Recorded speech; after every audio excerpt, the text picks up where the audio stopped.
up, you guys? You're tuning into the podcast Nobody's Safe. This is your girl Felice, followed by my people as always. What's up? Introduce yourself. Hello. My name is Ebony. You can follow me on Instagram at Epster_P. And what's up? Alicia. I go by Leash. Instagram and YouTube, Life with Leash. And right now I'm a full-time mommy seeking to keep this past maternity leave. And your girl Felice, of course. I go by Felice. But yeah, I am a singer, songwriter, entertainer. What's up? So we're here to talk to you for the first time. This is our first episode. We're going to discuss pretty much about ourselves individually, and then we're going to get into the topics about what's going on currently. So we're going to discuss Black Lives Matter. As you all know, we're all black here. So Sort of. we're all here together. So we go get into it. I guess whoever wants to go first. I mean, I've been going First time. So the topic suggested was what? Black Lives Matter? Yeah. And it was, what are you doing currently, or is what you're doing enough, etc., and also just some knowledge drops on the whole Black Lives Matter movement. Yeah. I do want to put a disclaimer out that each opinion stated is our own. It's not maybe collective as the podcast Nobody's Safe, but it's each individual. So just saying that. What I say, Felice don't necessarily gotta agree with, Epster don't necessarily gotta agree with, but we're all here to speak our piece, and whatever you take away from it, I just hope that you open your heart to some truth. We're going to talk about Black Lives Matter. So my personal opinion about Black Lives Matter, I'm all for it. Everyone going out and supporting black people and everything that's going on within our black community. I may not be participating in the things that is going on, but everything is not for everyone to actually put into action. Those people that are going out there, they're definitely brave. Not to say those that are not participating are not brave. It's just that some people, like for example for myself, choose not to go out because I'm not the type of person that would tolerate the foolery that I'm seeing is taking action on the streets. Like if I have to deal with somebody screaming, calling me an N-word in my face, oh, we fighting. I don't think I need to record what's going on in front of me, because when it happens, and I don't think I'm gonna have time to want to record that. So God knows I need to protect myself from the foolery, because I don't have the patience for somebody coming up in my face going crazy on me, because I'm not gonna let them. So I'm like, oh yeah, I'm gonna be in the house, but you can go out there and fight for me. Yeah, I support it. Nothing against it, and everyone that's doing. So that's an example of why everything is not meant for people, a lot of people to do. Even if it was somebody personally in my family that, God forbid that happens too, like, would I be out there? That's probably people's opinion to fight against why I'm not out there. Like, obviously the whole world is not out there. So, there's people going to be out there, and then there's people that's not going to be out there. So that's just me choosing not to, because it's a lot of crazy stuff that's going on, and I'd rather just be away from craziness. Like, I'm not comfortable going out there and seeing what's going on, and like, what I'm saying? It's just not for me. But again, it's supporting it. Financially, I feel like we all live off of, we're all living off money. So I feel like the best way, what my friends were saying is that if you want to really fight for Black Lives Matter, we have to really get into these people's pockets that that try to bring us in to make them live comfortably or whatever. So I feel like it's the only way. Us going out there marching, yeah, that's a good thing. However, it's like, is it really putting a good effect to the the cause of what's really going on, like with the police brutality that's been going on for years? It really shocks me that what's going on that really exploded all this further marches. It's like, okay, like it's been happening. Why this really had to spark everyone to like, oh, let's go out here, let's go, like it's just been happening. I wasn't obviously old enough then when something like this else happened, and I think they was doing the marches and the riots and stuff, but it's like, okay, so it's just something that we really are not doing for it to just continue to happen. I mean, some things could literally change. For example, if like us being sitting on the back of the bus, it's like, how did that really like change? And financially it changed because of, you know, them like boycotting. yeah, like, you know, when it came to money, like us just going out there and not really affecting these people pockets that are doing things to us, it's like I don't think it's really gonna, you know, change it. I'm sorry. So I'm stuck on the fact that you said you're not going out there because you don't want to see the craziness happening.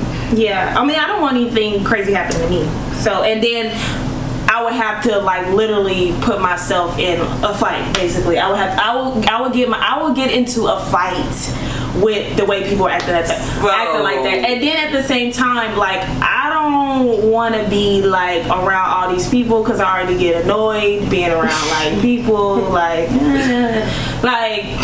nah. But yeah, so what you're saying is correct as far as if we want to make change anywhere in a capitalist nation, you have to do something that affects the income, the flow of money, because that's pretty much what matters the most. Money. Exactly. Money. That's why the government decided to open up the U.S. back again, because of money, flow, blah, blah, blah, etc. Exactly. So yeah, as far as making change, I mean, when it comes to systematic racism and that whole situation and the journey to where we are today, affecting the pockets is definitely going to help, but there's a deeper thing at play here. So let me kind of backtrack. As far as Black Lives Matter go, I do believe that Black Lives Matter, along with, you know, every other life. Right now we're focusing on the Black lives because these are the ones that are being unfortunately sacrificed for no reason. But I don't support the actual Black Lives Matter organization, and the reason for that is because they are literally not doing anything for our Black brothers and sisters. You can literally see on their website, go to their website, see where their highest donation is going to. You tell me if it's going to any Black community. See where their second donation is going to.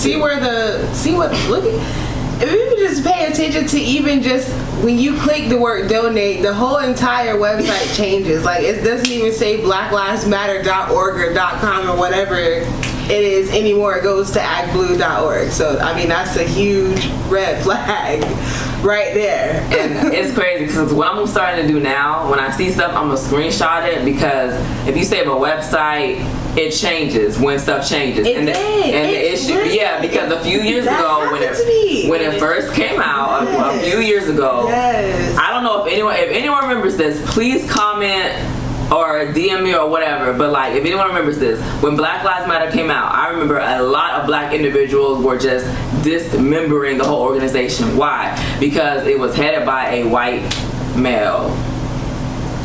But now, it was a Nazi.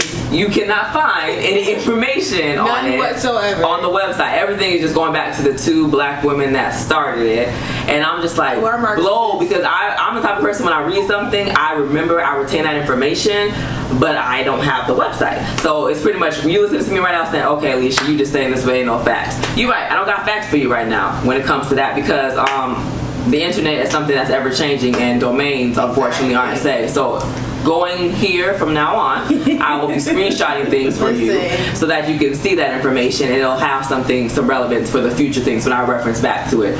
But just keep your eyes open. That's all I have to say in regards to that, because unfortunately, even the whole world, since the whole world is participating in this Black Lives Matter, it's like they're being fooled into supporting something that's not really about what it's about. But that's the topic for a whole situation.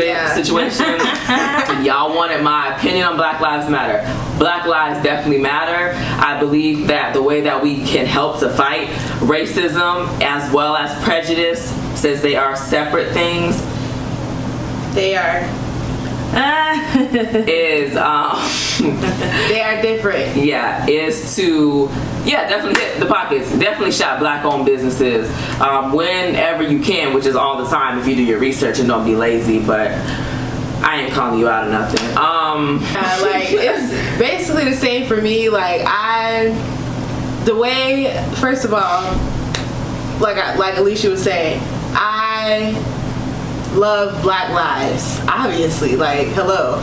it's a shame I had to say that just to tell a person that I don't like the organization. But you know, if you don't say both, then they'll call you Self-hater. You're a coon. You crack a lover. Right. What is it? What's her name? Yeah, you're Candace Owens Jr. Right. I've been called that several times. My close relative, like. It's just like, no, that's not the case. I just have, right, I have my own way of thinking. But it's We're not sipping on the crack water they are. Right. This is the problem, okay? People say, because you know, I've talked to people about this, like what you're just saying, how Black Lives Matter organization does not support Black Lives Matter. And then people would say, well, I'm still gonna hashtag it and I'm still gonna wear it on a shirt because I still support Black Lives. And something I'm trying to get people to understand is that you're branding the organization by doing that. So you think I'm not purchasing a shirt directly from them. Okay, you may not be doing that, but in return, you're still putting money into the organization by making them popular. You're hashtagging, you're saying the name. So I just keep that in mind whenever, as you, I guess, go through the journey of the exposing of Black Lives Matter. But as far as what should be done, definitely hit them in the pockets, because obviously, you know, money is where it hurts the most. This was a wake-up call to many to invest in the Black-owned businesses, or even maybe start your own. So that's one way that I would definitely fight back, is with money. Another thing you can fight back is with knowledge, because a lot of us, including myself, I'm still going on the journey of knowledge. We don't know what we need to be doing. We don't know enough to really fight back. So before we can even, you know, take a stance and try to fight back, we need to take a step back for a second to educate ourselves so we can properly do what we need to do. Because but they don't want that, because you have to put emotion. We have to put emotion. You make irrational decisions. Yeah. That's something. That's another thing. Like, I'm not able to just step like fast speed like into something that I really don't know much about, or even Exactly. try to know so much about. Being honest, you know. Of course, I can still say I love my people, I love myself, but at the same time, I'm not gonna do that, you know. So. But knowledge is power. Knowledge is power. I mean, hey, we here for that. Right, so, knowledge is power, and the reason why I say that is because just think about what they don't want Black people to have is knowledge, and that's the way. That's the reason why our schools are set up the way they are. No, because the service last night. So the service last night, and I bet you if I should have wrote down those names. I bet you if I Google those names, I probably won't find a lot of information. But they pretty much were proving how this was set up to do what it's doing right now. But of course there's a lot of white people out there, so some black people probably gonna be like, You're just saying that because they're white. Right, well pretty much what they were showing was that the black people have been here. We're the foundation of the country too. But the black people they were talking about at those times were slaves. Mm-hmm. So it's kind of like what they were saying, yeah, it was truth to it, but also at the same time, there was only one person that talked about that was black that wasn't a slave at the time. Yeah. But what they were saying is that those black people, they helped to found this country, they supported this country. However, you don't hear about these people in your textbooks. Why don't you hear about these people? I remember one of their name was something Atticus, one was Mercy something. I don't remember their names because, I mean, I'm just engraved with George Washington. Right, exactly. And not George Washington Carver. Right. So they were just pretty much further proving, like, I'm going on a side tangent, we can exit this out, but they were just further trying to prove, this is why we are this way, but we need more knowledge. It's the same thing that you're saying pretty much. If we have more knowledge, black people will be more empowered. Mm-hmm. They've always been afraid of us being empowered. Why? Because the black individual empowered with the knowledge they have is an unstoppable force. This is another thing what I mean by knowledge and why it's so important. You can fight a fight, but if you don't have the knowledge, you're gonna fight the wrong fight. Because right now, I can tell you right now, and y'all can be mad at me for saying this, the police is not the real fight. Like, we can scream, police brutality, the police stop beating us up. Listen, they're gonna keep beating us up, and this is why. you can never stand up to a bully unless you call them out. If you call out the wrong bully, the real bully is going to keep harassing you because you don't know who they are. Let me just tell you right now, it's not the police, obviously, because if that was the case, every cop would be this way. Exactly. And I can tell you right now, I've been pulled over several times and they let me out every time. I don't know if it's because I'm nice, I don't know, but no police brutality over here, amen. So it's not the police, in my personal opinion. And you can say this is far-fetched if you want, but this is what I mean when I say knowledge. The KKK. The KKK exists in many different forms. And people think the KKK is, the people with the white hoods, with the crosses on the fire screaming white power. They still exist. White collar positions. Exactly. They are everywhere. Lawyers, doctors, cops, teachers. Listen, Planned Parenthood. Exactly. Unless you, and to me, instead of screaming police brutality, we need to be screaming stop the KKK. Because to be real, that's the root of the issue. Yeah. It's not the police. Well, that being said, I know a lot of people mad. Nobody is safe. I mean, so we all agree that knowledge is needed then. Yeah, it is definitely needed because I mean that would obviously teach us to fight against what we know is real information, and so most of us don't even have that. My question, and of course this is still towards Black Lives Matter, have you guys ever had a racial experience with someone? We have. Leave the comment down below. And we will definitely be sharing some of those in our next podcast. Yeah. For me personally, all my life I had to fight, man. Like, bruh, no. So. Is this a movie scene? I know it. I haven't even seen that movie. I just know that's the phrase. Yeah, I don't got my black card. That's something y'all will find out. But so. For me personally, the most racist situations I feel like I've encountered have been honestly with black people. Here goes the people. Okay, no, for real though. The most racist situations that I've encountered have honestly been through like the media and television. If you don't know, I did model for a little bit. And even in that world, like if you get into that seriously, you can see that they look for certain things. Like when it comes to a Caucasian individual, they may have a better chance at getting with the agency based on their looks. You still gotta have those same looks, but you know they're looking for more of them. They're looking for someone like me. If it's somebody like me, they're looking for a set thing. Either someone that's deep skinned with prominent African features, which I'm not that deep, or if I do look like this, they probably want me to look more Asian or just more exotic looking. So it's like you experience the discrimination that way. But honestly, myself, like face to face, I cannot think of a situation where I've encountered racism with someone. I probably thought something like, man, they did this because they was white, but really they didn't do it because they was white. They did it because I was probably acting a fool. I used to be wild. The most racist experience that I personally have had is through social media and the actual news, like what we see in magazines, what we see on the TV screen. That's the most racist experience that I have. So I can't really say anything face to face. It's more of, for me, like, I can't really think of any. I mean, I've had a time where I think it has something to do with my race. In Georgia, I got pulled over by a police officer, and this is the only time that I could probably say it came close, but not like police brutality. That's just being extreme. But but just like a regular encounter with a police officer that I felt he pulled me over because I was in the car with an African American male that had a do-rag on with braids like hanging out. So you probably see him in my car, and pulled him over. Which, pause, how do you be seeing stuff when you driving by so quick? Exactly. Like, I don't see this. If I'm parked somewhere. Girl, I was on the interstate. That's one thing I will say. In Georgia, you know, different cops are different in every state. You know, it's more prominent with the KKK infiltrated cops in certain states than others. Florida, in my personal opinion, it hasn't really been bad for me. Georgia, that's another story. Because on my way to Georgia, I got pulled over. Just quick side note, just to give you an example of what I mean. On my way to Georgia, a cop got behind me, flashed his lights, maybe like a couple seconds in, 10, 15 seconds in, he ended up changing his mind and just driving around me and said, never mind.